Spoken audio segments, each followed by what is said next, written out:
Well, we were supposed to be at Dawlish Bike Show today, but it got cancelled. Damn it. But I get it, I understand. We've got some heavy rain forecast, storm-like conditions, and they have to put health and safety first. So yeah, I understand that. But every cloud and all that gives me an opportunity to take the 306 out, which I've owned for 2 weeks now, and you might think I'd have had plenty of time to take the 306 out. Only after buying the car and getting the car home, things didn't exactly go to plan. Well, I'm not one to focus on the negative. We are out in the 306, so yes, there was problems, but we've managed to overcome enough of these problems to actually get out on the road. I'll tell you about those in a minute, but let's have a look at what we've actually bought.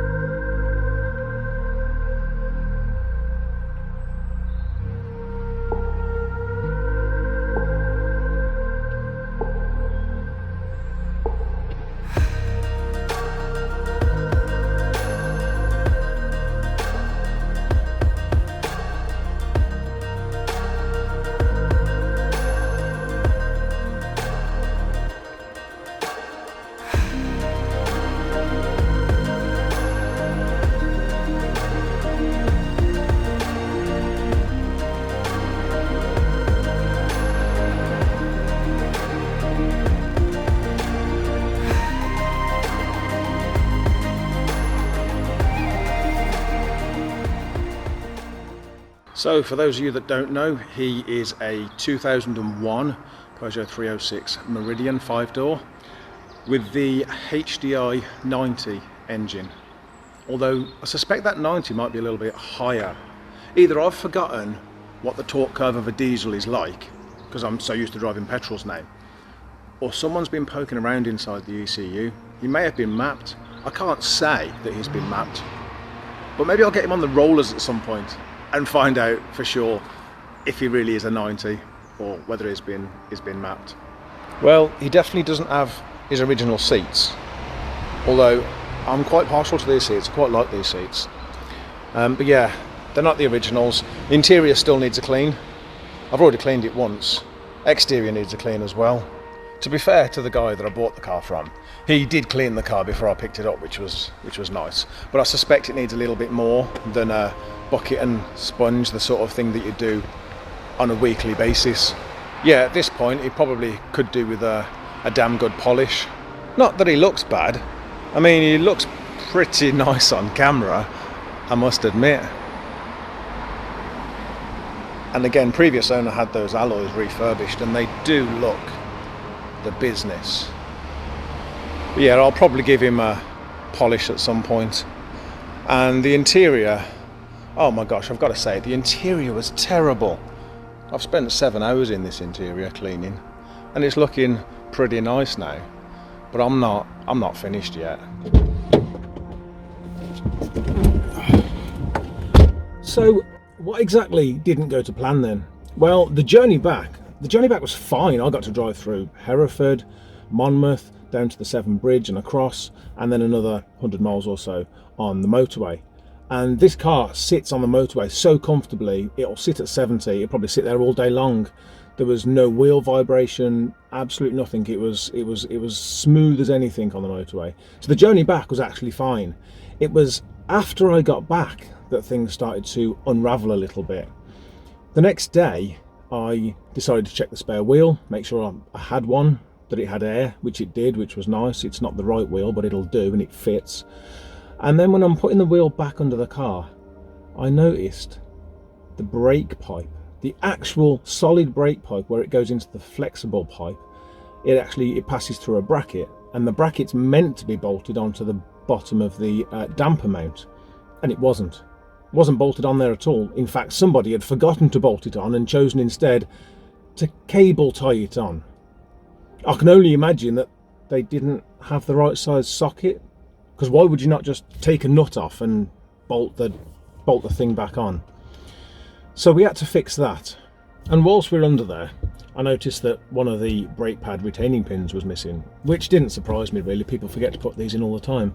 But these pins hold the slider in, and the two of them hold the brake pads in. So I was a little bit surprised that the brake pads hadn't fallen out essentially, until I realised that the brake pads were seized in the caliper. They wouldn't have been doing much under braking. So then I set about cleaning those up, freeing those up, making sure that the pads were free and sliding and working properly. And of course, I'm not going to do one side without the other. So I've then gone on to the other side to do the other side, and I found the exact same problem on the other side, along with the dust shield that was completely not attached. It had corroded and it was flapping about the place.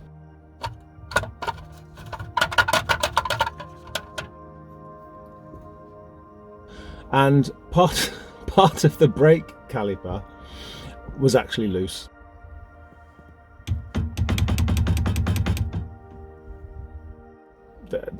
Somebody had put the bolts in sort of 95% of the way and then forgotten to finish them off, and then they've corroded in place. So that took a while to get them bolts out without snapping them and sort out the pads. But that was it. Then, you know, the rear pads were done. Then I decided, right, then if the rears look like that, let's check out the fronts. Now, I've no reason to think that the previous owner knew about any of these problems. I mean, he only owned the car a couple of months, so I'm going to give him a pass on that one. But yeah, I'll turn my attention to the fronts. I mean, the rears had new discs on them, which was nice, although someone's fitted new discs but put the old pads in. And on account of them being seized, on the right hand side, one of the pads is down to 1 millimetre, so they're going to get replaced. Onto the front then, and I was pleasantly surprised. New discs again, new pads this time, greased up properly, smooth, sliding as they should be. And I thought to myself, well, I'm not going to really have anything to do here then, am I? However, on the left hand side, the flexible brake pipe wasn't fitted into the bracket that it should be fitted into. Instead, it was on the outside of the bracket, rubbing up against the bracket. Luckily, there wasn't any damage and I was able to just straighten that out, get it back to where it needed to be.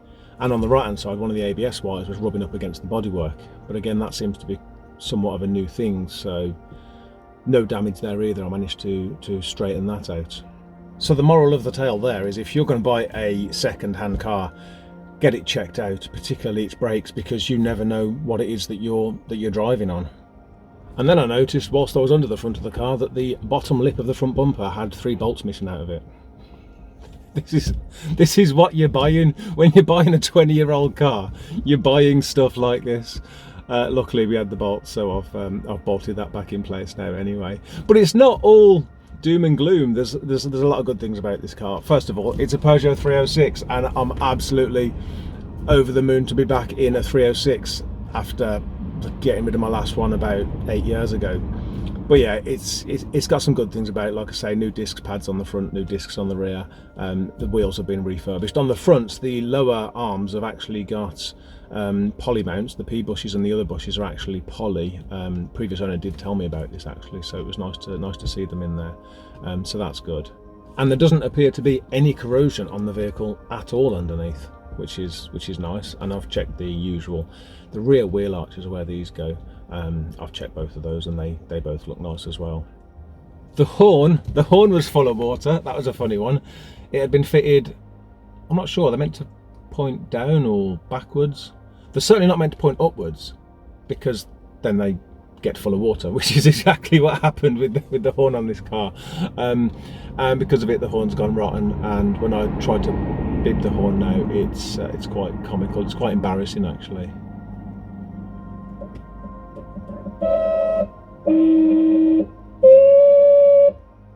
Car sounds like it's in pain. I'm not gonna press that again. So we need a new horn anyway. And the only other thing I've done is I changed the rear indicator bulbs, a couple of tail lights. The front fogs need changing as well. Yeah, there's various bulbs in the interior gone, but all the exterior bulbs are now working fine. And took a little bit of time to, I welded up a hole in the back box.